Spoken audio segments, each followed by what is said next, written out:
Hello everyone! Today I'm going to be doing a book review on Saints and Misfits by S.K. Ali. The story follows a hijabi Muslim American teen named Jenna Yusuf, who at the start of the story we learn has been a victim of sexual assault. The thing is, the perpetrator was her best friend's cousin, and who also was someone who is almost universally revered and respected by her community.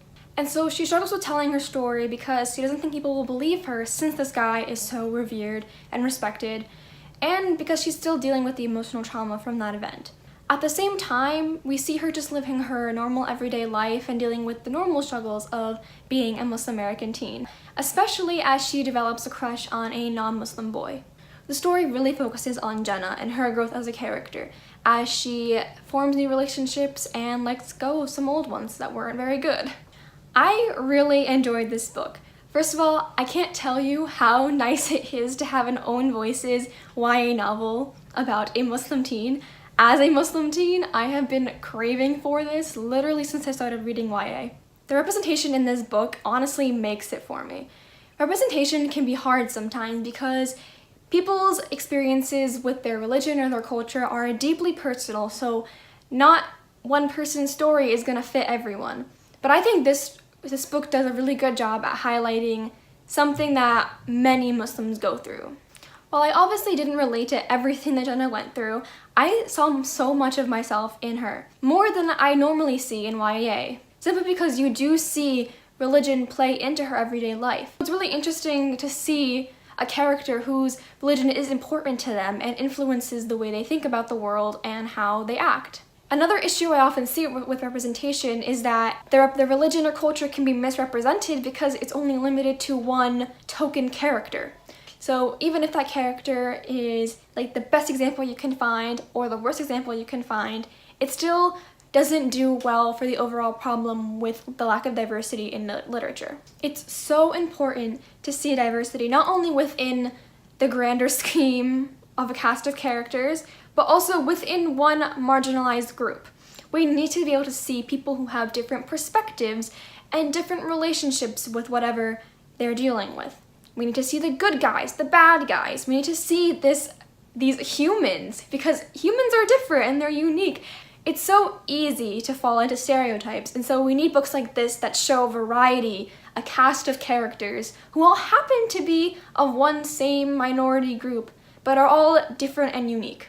I really liked the way this book chose to introduce certain concepts and ideas in Islam to people who might not necessarily know them. Jenna's uncle is the imam at her mosque, and he has a website where he has a kind of Ask the Imam section on it. I really enjoyed hearing his response to a lot of them. Some of them were kind of funny, like I remember one of them was about like asking if they could grow weed. But a lot of them were like very genuine questions that people have, and Jenna's uncle was so respectful and so empathetic towards these people and gave such educational and insightful responses. So like I really appreciated that. It was so sweet. Now onto the characters. I actually ended up really liking Jenna as our main character. I did say I saw a lot of myself in her, but a lot of times she made some questionable decisions that I didn't necessarily agree with. And in the beginning, she was a little immature and I didn't necessarily enjoy reading about her perspective. But at the end of the day, Jenna is 15. She makes mistakes. We all make mistakes when we're teenagers. And this book really focuses on highlighting the growth that she goes through after making these decisions and deciding whether they were good or not. Sometimes people making mistakes almost seems like a luxury, but in reality, we all do it. That's how we grow as people. And Jenna faces a lot of criticisms for a lot of the decisions that she makes. But this whole time, she's just like, I'm just trying to figure out who I am. And that's something I really appreciated. Like I said before, this book does a lot with relationships and a variety of them. I thought the family aspect of this novel was very realistic. Jenna is a child of divorce, and so that plays into a lot of her emotions and her feelings towards her family. But I really ended up liking her relationship with her brother Muhammad. They had obviously the very sibling-like banter and fights, but in the end they both really loved each other and really supported each other in their times of need. Something that really surprised me was how much I enjoyed the new friendships that Jenna formed. A lot of these characters, Jenna has prejudices against them in the beginning, not necessarily like to a huge extent, but she just doesn't like them or doesn't understand them. And as she grows to really learn who they are, understand their history, and what made them who they are, that ended up playing such a huge role in who Jenna was and who she was by the end of the story. I just love me some female friendships. Can I have more, please? Please and thank you. She has this really sweet relationship with a man named Mr. Ram, who is an elderly man who she takes care of and takes to the senior center every week. They bond over their love of literature and debate concepts about Shakespeare. It was so wholesome and sweet. And she also formed this really unexpected but also super sweet friendship with a boy named Nua, who works in the senior center that she takes Mr. Ram to every week. He was so funny and such a sweetheart. Oh, I loved him. This book was not perfect in my eyes. The part that made me really dock a few points was the writing. I didn't like it too much. It was very succinct and simplistic, but borderline choppy. Like in the beginning, I had a very hard time getting into it because I was like, wait, words, what? Okay. Eventually I got used to it and I zipped past through the rest of the book, but the beginning was a little hard. Jenna's best friend Tats annoyed me a little. She just seemed very ignorant and clueless about a lot of things. And I'm just like, Tats, where have you been? And I guess it wouldn't have bothered me if she wasn't painted to be this like the perfect best friend. And she wasn't mean or anything, and she wasn't a terrible human being, but like I just didn't get the sense that they were that close. She just didn't really click well with me.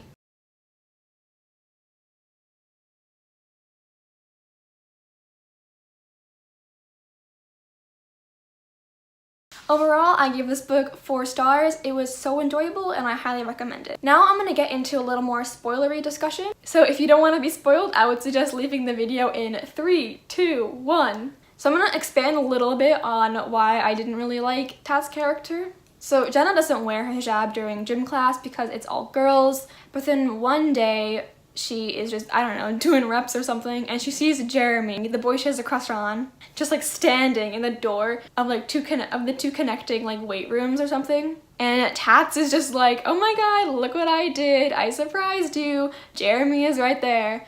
Like, I know Tats doesn't have to be a scholar on Islam or Muslim practices, but like, even the gym teacher knew that it's not generally a thing. Like, I was just surprised that she didn't even ask Jenna her feelings about it. Like that just felt very almost insensitive, because like clearly religion is an important part of her life, and Tats didn't even bother to learn something in the many years that they were friends. I don't know. In the end, she did do a really nice thing. She got whatever that girl's name was to take off the pictures of her without a hijab on the Facebook and stop attacking her. So I guess she kind of redeemed herself in the end, but that scene just kept bothering me, because I'm like, Tats.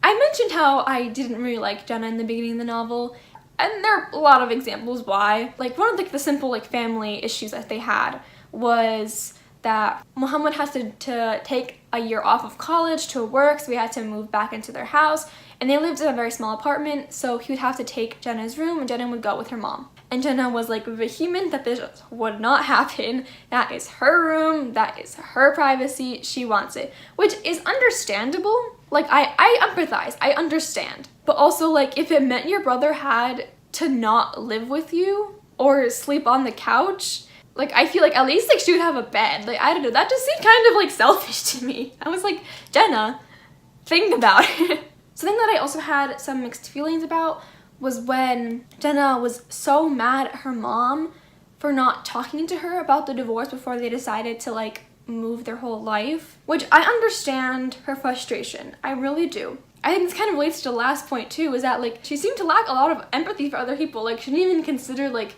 if her mom was unhappy. And I'm not saying divorce is easy, it's not. I just felt like Jenna kept antagonizing the people who wanted to care for her, but oh my gosh, I felt so bad for her when like all those pictures kept showing up about her without her hijab, and the video of her when she was on the date with Jeremy, and she was getting so judged, and like it's like kicking a horse while she's down. She's already so emotionally tired and hurt, and people just kept judging her, and I just felt so bad. Speaking of Jeremy, I actually really liked the way that SK Ali handled that, because she very respectfully considered that this could be a thing. Someone could fall for a non-Muslim person. It happens all the time. And I really liked the way that the Imam addressed this. He was like, we live in a very diverse area. You might find yourself having a very personal connection with someone who doesn't happen to be Muslim. And you just kind of have to weigh your values. If religion is important to you, is this person gonna help you with that? Are they gonna come with you? Or are your two lives gonna be separate? And it's a very valid question. And it doesn't villainize either side. It just asks you to really think about what you value and if this relationship fits in that scheme of things. Jeremy was one of the most underdeveloped characters in the novel, but I didn't mind it. I kind of thought it served an interesting purpose. The way Jenna and Tats always talked about him and acted, it was so realistic about how a lot of girls act around crushes. It was honestly really funny and kind of cringy, but really funny and sweet. The whole idea was that she liked Jeremy for how he looked and what he could potentially be and what she made him out to be in her mind. She didn't really know him. She never really talked to him. And so when they went on a date and it was this really romantic, he drew hearts out of C's or something. It was kind of cute, but also she was just yeah, this is not what I imagined. I thought that was a really valid point.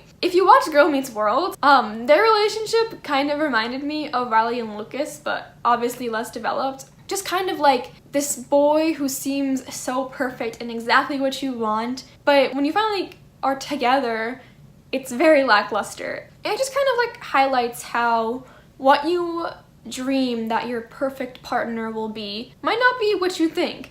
And I really liked how we also got to have that relationship with Nua. We obviously didn't get to see any romantic relationship between the two, but it really highlighted the difference in what Jenna wanted. She wanted someone who she could have fun with, someone who she could talk to, and someone who she could relate to. I thought it was really well done and really honest. Oh my god, I ended up really loving Saosun and Sada's characters. Saosun is a niqabi girl. A niqab is a veil that covers everything except your eyes. And I love how she was a part of the niqabi ninjas. That just made me so happy. And it added also another layer of representation. We rarely see Muslim characters, but we almost never see niqabi women in YA. That was a surprise. And having that positive figure was such a highlight to the novel, and I was not expecting it at all. Sada's character was honestly a surprise. She is one of the saints that refers in the title. She is the ideal Muslim girl. She is so religious and she organizes all the youth events. And in Jenna's eyes, she's so perfect that she doesn't like her. Muhammad and Sada's relationship was cute, but I loved Sada's and Jenna's friendship that grew. I really loved learning about Sada's past and how she wasn't really religious until recently. And the reason why she got into Islam was because she saw her as a vehicle to do good by her society and by her community. At this time is when all the videos are coming out about her and the pictures, people judging her for her choices. And then when we see Sada, who's everyone thinks is this perfect example of a Muslim girl, and we see that she wasn't a perfect Muslim girl her whole life, but that doesn't change the fact that who she is now. It just kind of highlights that there is a period of growth for everyone. And that was such an important thing for Jenna to realize and to learn. Can I talk about how much I didn't like Fizz? From the beginning, she was very judgmental, and Jenna would try to respond, and then Fizz would be no. She was so stubborn and set in her ways. And then when Jenna got the courage to tell Fizz and her sister that Farouk almost tried to rape her, Fizz thought she was lying because she was so stupidly stubborn, and she wouldn't believe her just because these scandals started coming out about Jenna. I was so glad that they didn't go back to being friends. Some relationships are better off gone. Honestly, Jenna dealt with a lot in this book. And then when Mr. Ram passed away, that made me so sad because he was one of the few people that never judged her and always believed in her. Oh, my little heart, Mr. Ram was so cute. I was so proud of Jenna at the end when she decided that she has been so ashamed of herself for nothing really. The sexual assault that she experienced was not her fault, and she's been feeling guilty for nothing. And when that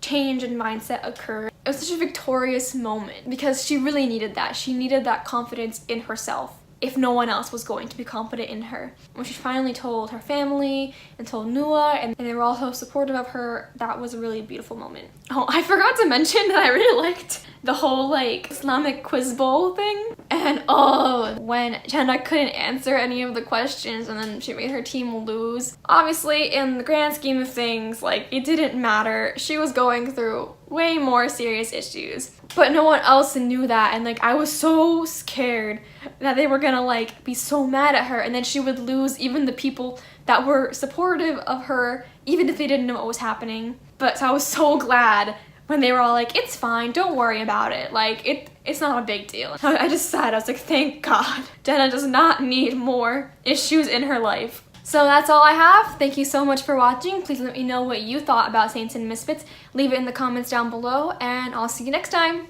Bye.